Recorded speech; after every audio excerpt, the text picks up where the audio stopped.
राधे दोस्तों, जय श्री कृष्ण। तो आइए श्रवण करते हैं बृहस्पतिवार व्रत कथा। बहुत समय पहले की बात है कि भारत में एक राजा राज्य करता था। वह अति प्रतापी दानी था। वह प्रतिदिन मंदिर में दर्शन करने जाता था और गुरु और ब्राह्मणों की सेवा किया करता था। उसके दरवाजे से कोई भी निराश होकर नहीं लौटता तथा वह प्रत्येक गुरुवार को व्रत रखता एवं पूजन करता था। हर एक दिन गरीबों की सहायता करता था, परंतु ये सब बातें उसकी रानी को अच्छी नहीं लगती। वह न व्रत करती और न किसी को दमड़ी तक दान में देती थी तथा राजा से ऐसे करने को मना किया करती थी। एक समय की बात है कि जब राजा शिकार खेलने वन को चले गए थे, महल में सिर्फ रानी और दासी थी। उस समय गुरु बृहस्पति साधु का रूप धारण कर राजा के दरवाजे पर भिक्षा मांगने गए। साधु ने रानी से भिक्षा मांगी तो वह कहने लगी, हे साधु महाराज, मैं इस दान पुण्य से तंग आ गई हूँ। इस काम के लिए तो मेरे पति देव ही बहुत हैं। अब आप ऐसी कृपा करें कि सारा धन नष्ट हो जाए तथा मैं आराम से रह सकूं। साधु का भेष रखे बृहस्पति देव ने कहा, हे देवी, तुम अति विचित्र हो। संतान और धन से कोई दुखी नहीं होता, सभी इसको चाहते हैं। पापी भी पुत्र और धन की इच्छा करता है। अगर तुम्हारे पास धन बहुत है तो भूखे मनुष्यों को भोजन कराओ, ब्राह्मणों को दान दो, प्याऊ लगवाओ, धर्मशालाएं बनवाओ, कुआं, तालाब, बड़ी बाग बगीचे आदि के निर्माण करवाओ और कुंवारी कन्याओं का विवाह कराओ, साथ ही यज्ञ करो। इस प्रकार के कर्मों से आपके कुल एवं आपका नाम परलोक में सार्थक हो एवं स्वर्ग की प्राप्ति होगी। किंतु वह मूर्ख रानी साधु की इन बातों से खुश न हुई। वह बोली, हे साधु महाराज, मुझे ऐसे संपत्ति की आवश्यकता नहीं जो मेरे काम न आए तथा जिसको मैं अन्य लोगों को दान दूं, जिसको रखने और संभालने में ही मेरा सारा समय नष्ट हो जाए। साधु ने रानी को समझाने का बहुत प्रयास किया, परंतु रानी अपनी बात पर अडिग रही। तब साधु ने कहा, हे देवी, यदि तुम्हारी ऐसी इच्छा है तो ऐसा मैं तुम्हें बताता हूँ, वैसा ही करना। बृहस्पतिवार के दिन घर गोबर से लीपना, अपने केसों को धोना, मिट्टी से धोना, केसों को धोते समय स्नान करना, राजा से कहना कि वह हजामत करवाए, भोजन में मांस मदिरा खाना, कपड़ा धोबी के यहाँ धुलने डालना। इस तरह 7 बृहस्पतिवार करने से तुम्हारा सब धन नष्ट हो जाएगा।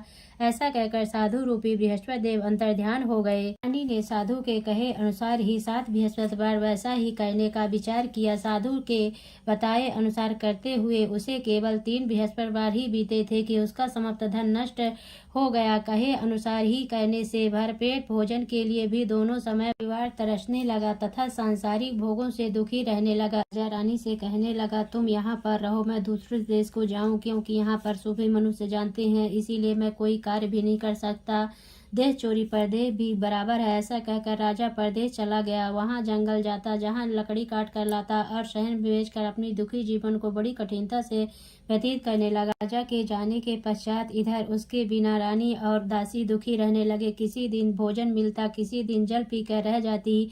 एक समय रानी और दासी को 7 रोज बिना भोजन के व्यतीत हो गया तो रानी ने अपनी दासी से कहा, हे दासी, यहाँ पासी के नगर में मेरी बहन रहती है, वह बहुत ही धनवान है। तू उसके पास जा और वहां से 5 सेर बेजर मांग ला, कुछ समय के लिए गुजर हो जाएगी। इस प्रकार की आज्ञा मानकर दासी रानी की बहन के पास गई। रानी की बहन उस समय पूजन कर रही थी, क्योंकि उस रोज बृहस्पतिवार था। जब दासी ने रानी की बहन को देखा, उसे बोली, हे रानी, मुझे तुम्हारी बहन ने भेजा है, मेरे लिए 5 सेर बेजर दे दो। रानी ने कुछ उत्तर नहीं दिया, क्योंकि उसमें बृहस्पतिवार कथा सुन रही थी। इस प्रकार जब वादी को किसी प्रकार का उत्तर नहीं मिला तो बहुत ही दुखी हुई एवं क्रोध भी आया। लौट कर अपनी रानी के पास आकर बोली, हे रानी, तुम्हारी बहन तो बहुत ही बड़ी आदमी है, वह छोटे मनुष्यों से बात भी नहीं करती। उसने मैंने कहा तो उसने कोई उत्तर न दिया, मैं वापस चली आई। रानी बोली, हे दासी, इसमें उनका कोई दोष नहीं है। जब बुरे दिन आते हैं तब कोई सहारा नहीं देता, अच्छे बुरे का पता आपत्ति में लगता है। जो ईश्वर की इच्छा होगी यही होगा, यह सब हमारे भाग्य का दोष है। इधर उस रानी ने देखा कि मेरी बहन की दासी आई, परंतु उससे मैं नहीं बोली। यह कथा को सुन विष्णु भवन का पूजन संत का रानी के घर चल दी। जाकर अपनी बहन से कहने लगी, हे बहन, बृहस्पतिवार का व्रत कथा सुन रही थी, तुम्हारी दासी गई, परंतु जब कथा होती है तब तक न उठते हैं और न बोलते हैं, इसीलिए मैं न बोली। कहो दासी, क्यों गई थी?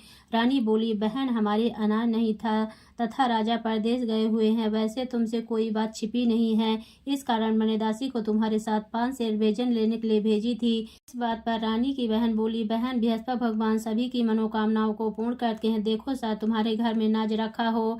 इस प्रकार का वचन सुना तो घर के अंदर गई और वहाँ एक बड़ा घड़ा भेजर का भरा मिल गया। तब तो रानी को आश्चर्य हुआ, क्योंकि उसके अनुसार का एक एक बर्तन अन्न से खाली था। उससे उसने बाहर आकर रानी को सारा वृत्तांत सुनाया। दासी अपनी रानी से कहने लगी, हे रानी, देखो वैसे हमको नहीं जन्म नहीं मिलता तो हम रोज ही व्रत करते हैं। अगर उनसे व्रत की विधि या कथा पूछ ले जावे तो उसे हम भी किया करेंगे। और फिर दासी के कहने पर रानी ने अपनी बहन से बृहस्पति व्रत पूजा विधि एवं नियमों के बारे में विस्तार से पूछा। उन्होंने बताया, जो बृहस्पतिवार के व्रत से चने की दाल और मुनक्का से विष्णु भगवान का केले की जड़ में पूजन कर दीपक जलाता है, पीला भोजन करता और पीले वस्त्र धारण करता है तथा प्रेम पूर्वक बृहस्पति भगवान की कथा सुनता है, इस प्रकार करने से गुरु भगवान उस भक्त प्रसन्न होते हैं, धन अन्न पुत्र देते हैं, मनोवांछित मनोकामना पूर्ण करते हैं। व्रत एवं पूजा की विधि बताकर रानी की बहन अपने घर लौट गई।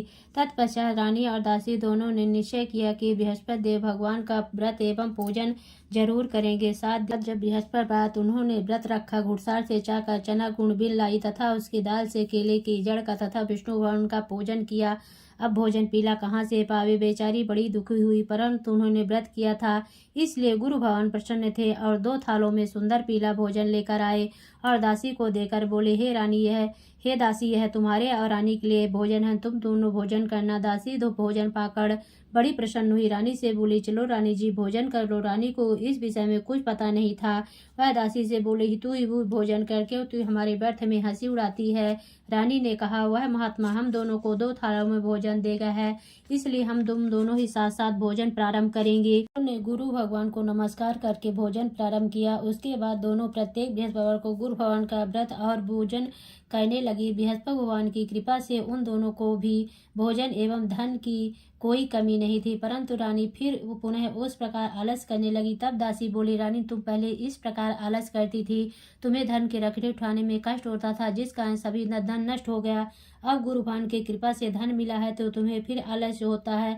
बड़ी मुसीबतों के बाद हमने यह धन पाया है, इसीलिए हमें दान पुण्य करना चाहिए तथा भूखे मनुष्यों को भोजन कराओ, पाऊ लगवाओ, ब्राह्मणों को दान दो, कुआं तालाब बावड़ी आदि का निर्माण करवाओ, कुंवारी कन्याओं का विवाह करो, मंदिर पाठशाला बनवा कर दान दो, कुंवारी कन्याओं का विवाह कराओ, जिसमें से आपका कुल और सम्मान बढ़े, आपके पितृ प्रसन्न हो। दासी की इन बात पर रानी ने इसी प्रकार कर्म करने प्रारंभ किए तो काफी यश फैलने लगा। एक दिन रानी और दासी विचार करने लगी, ना जाने राजा किस प्रकार से होंगे, उनकी कोई खबर नहीं। भगवान से उन्होंने प्रार्थना की। भगवान ने रात में राजा से स्वप्न में कहा, हे राजा उठते रानी तुझको याद के अपने देश को चलो। राजा प्रातः काल उठा और जात खाने और पहनने की शर्टिंग होती है, पर भगवान की आज्ञा मानकर अपने नगर को चलने को तैयार हुआ। उससे राजा प्रदेश चला, प्रदेश में दुखी रहने लगा। पश्चिम जंगल में से लकड़ी बिनकर लाता और शहर में अपने दुखी जीवन को बड़ी कठिनता से व्यतीत करने लगे। राजा दुखी होकर अपनी पुरानी बातों को याद करके रोने लगे। तब उस जंगल में बृहस्पति एक साधु का रूप धारण कर आकर राजा के पास आकर बोले, हे लकाड़े रे, तुम इस सुनसान जंगल में किस चिंता में बैठे हो, मुझको बतलाओ। यह सुन राजा के नेत्रों में जल भरा। साधु को वंदना कर बोले, हे प्रभु, आप तो सब कुछ जानने वाले हो। इतना कहकर साधु को संपूर्ण कहानी बतला दी। साधु रूपी भगवान राजा से बोले, हे राजन, तुम्हारी पत्नी ने बृहस्पति के दिन बृहस्पति देव का अपमान किया था, जिस कारण तुम्हारी यह दशा हुई। अब तुम किसी प्रकार की चिंता मत करो, भगवान तुम्हें पहले से अधिक धनवान करेगा। देखो, तुम्हारी स्त्री ने बृहस्पति देव का व्रत प्रारंभ कर दिया है। तुम मेरा कहा मानकर बृहस्पतिवार व्रत करके चने की दाल गुड़ जल के लोटे में डालकर केला का पूजन करो और फिर कथा सुनो, तुम्हारी सब कामनाएं पूर्ण होंगी। साधु के वचन सुनकर राजा बोला, हे प्रभु, मुझे लकड़ी बेचकर इतना पैसा नहीं मिलता जिसने भोजन करने के उपरांत कुछ बचा सकूं। मैंने रात में अपनी रानी को व्याकुल देखा है, मेरे पास कुछ नहीं है जिससे उसकी खबर तो मंगा सकूं, और फिर मैं कौन सी कहानी कहूँ, यह मुझको कुछ भी मालूम नहीं है। जीन काल में एक ब्राह्मण था, बहुत ही निर्धन था, उसके कोई संतान न थे। उसकी स्त्री बड़ी मलिनता के साथ रहती, वह स्नान न करती, किसी देवता का पूजन पाठ न करती, सर्वप्रथम भोजन करती, बाद में अन्य कार्य करती थी। इससे ब्राह्मण देवता बड़े दुखी थे, बेचारे बहुत कुछ कहते किंतु उसका कोई परिणाम न निकला। भगवान के स्त्री के रूपी रत्न कन्या पैदा हुई। वह कन्या अपने पिता के घर में बड़ी होने लगी। वह बालिका प्रातः स्नान करके विष्णु भगवान का जाप करने लगी। अपने पूजन पाठ को समाप्त करके स्कूल जाती तो मुट्ठी में जौ भर के ले जाती और पाठशाला के मार्ग में डालती जाती तो ये जौ स्वर्ण के हो जाते और लौटते समय उनको बीन कर घर को ले आती थी। एक दिन वह बालिका सोने के जौ को फटक कर साफ करी थी। उसके पिता ने देख लिया और कहा, हे बेटी, सोने के जौ को फटकने के लिए सोने का सूप होना चाहिए। दूसरे दिन गुरुवार था। इस कन्या ने व्रत रखा। बृहस्पति जी से प्रार्थना करके कहा, हे प्रभु, मैंने आपकी पूजा सच्चे मन से की हो तो मेरे लिए सोने का सूप दे दो। बृहस्पति देव ने उसकी प्रार्थना स्वीकार कर ली। रोजाना की तरह वह जल फैलाती जाने लगी। जल लौट कर जौ बीन रही थी। बृहस्पति देव की कृपा से उसे सोने का सूप मिला। उससे से वह जौ साफ करने लगी, परंतु उसकी माँ का वही ढंग रहा। एक दिन की बात है, कन्या सोने के सूप में जौ साफ कर रही थी। उस दिन उस शहर का राजपुत्र होकर निकला। इस कन्या के रूप और कार्य को देखकर मोहित हो गया तथा अपने घर आकर भोजन त्याग कर उदास हो लेट गया। राजा को जब इस विषय में पता लगा तो उसने अपने प्रधानमंत्री के पास उसके पास गए और बोले, हे बेटा, तुम्हें किस बात का कष्ट है? किसी ने अपमान किया अथवा कोई कारण हो सो कहो, मैं वही कार्य करूंगा जिससे तुम्हें प्रसन्नता हो। राजकुमार ने कहा, मुझे आपकी कृपा से किसी बात का दुख नहीं, किसी ने मेरा अपमान नहीं किया है, परंतु मैं उस लड़की के साथ विवाह करना चाहता हूँ जो सोने के सूप में जौ साफ कर रही थी। यह सुन राजा आश्चर्य पड़ गया। बोला, हे बेटा, इस तरह का कन्या का पता तुम ही लगाओ, मैं उसके साथ तेरा विवाह अवश्य करवा दूंगा। राजकुमार ने उस लड़की घर का पता बतलाया। तब मंत्री उस लड़की के घर गए और सभी हाल कहा तो ब्राह्मण देवता राजकुमार के साथ अपनी कन्या का विवाह करने के लिए तैयार हो गया तथा विधि विधान के अनुसार ब्राह्मण की कन्या का विवाह राजकुमार के साथ हो गया। कन्या के घर से जाते ही पहले की भांति उस ब्राह्मण देवता के घर में गरीबी का निवास हो गया। अब भोजन के लिए भी अन्न बड़ी मुश्किल से मिलता था। एक दिन ब्राह्मण देवता अपनी बेटी के पास गए। बेटी ने बहुत सा धन देकर अपने पिता को विदा किया।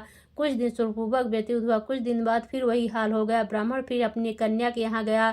तब लड़की बोली, हे पिताजी, आप माताजी को यहाँ लिवा लाओ, जिससे मैं विधि बता दूंगी, जिससे गरीबी दूर हो जाए। तब ब्राह्मण देवता अपनी स्त्री को साथ लेकर पहुंचे तो पुत्री अपने माँ को समझाने लगी, हे माँ, प्रातः काल उठकर प्रथम स्नान आदि करके विष्णु भगवान का जाप कर तो सब दरिद्रता दूर हो जाएगी।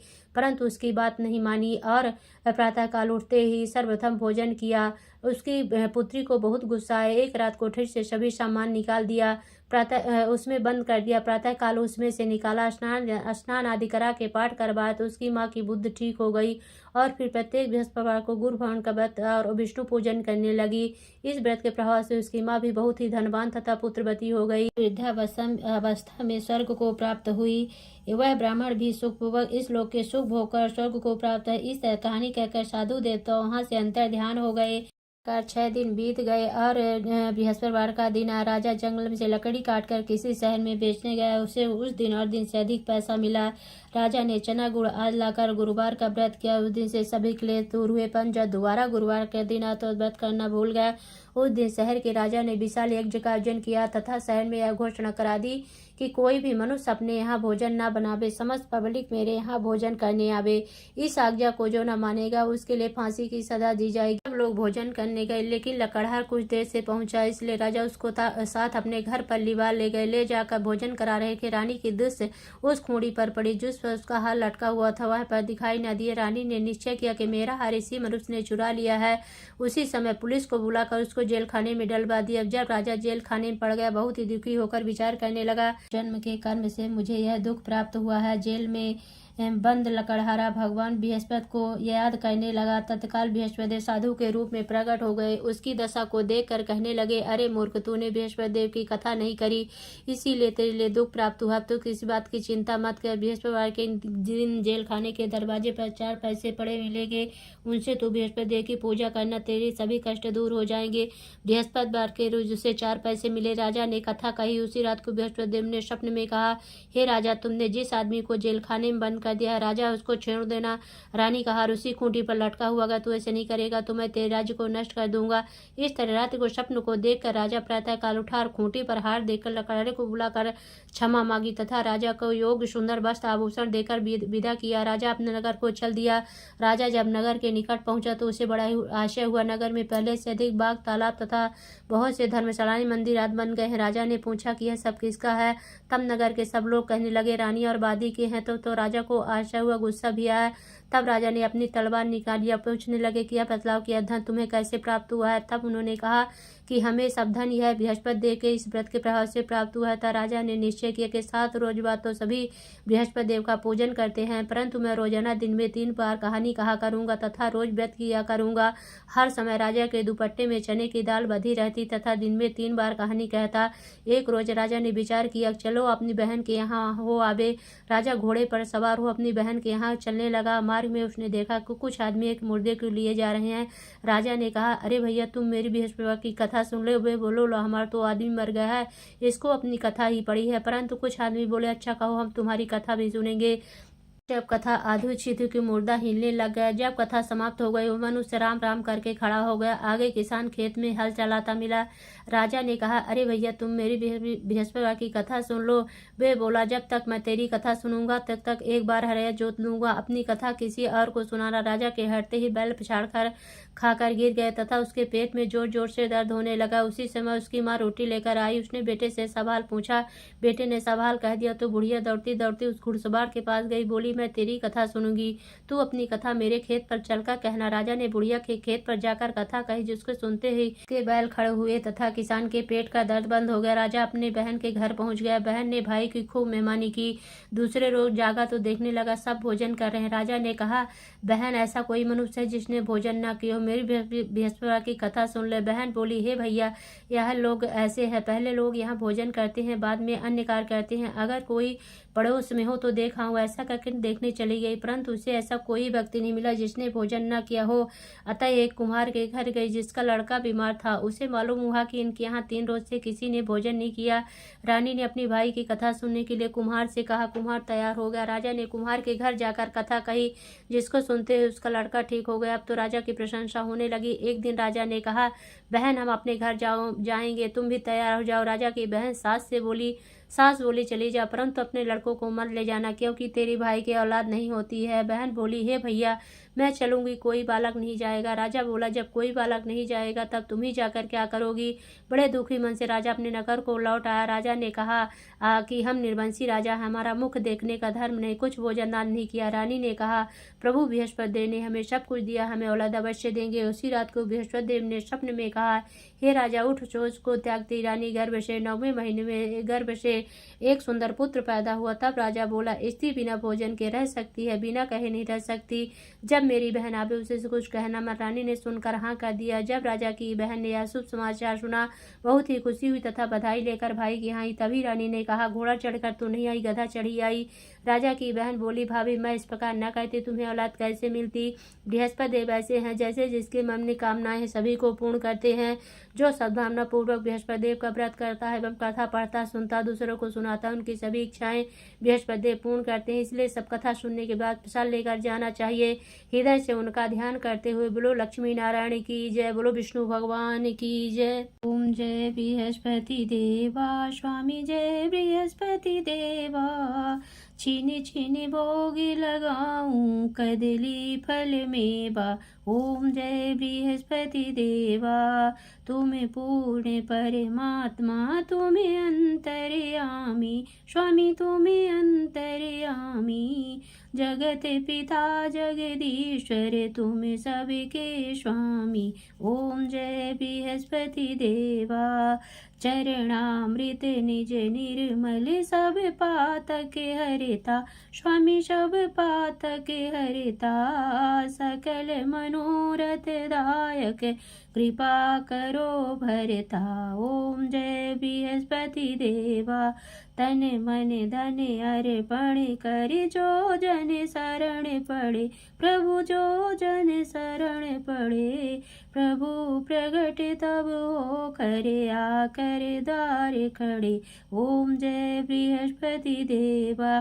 दीन दयाल दयानिधि, भक्तन हितकारी, पाप दोष सब हरता भव बंधन हारी। ओम जय बृहस्पति देवा सकल मनोरथ दायक सब संशय तारो। विषय विकार मिटाओ संतन सुखकारी। ओम जय बृहस्पति देवा जो कोई आरती तेरी प्रेम सहित गावे स्वामी प्रेम सहित गावे। ज्येष्ठानंद बंद शो निश्चय पावे। ओम जय बृहस्पति देवा। बोलो विष्णु भगवान की जय।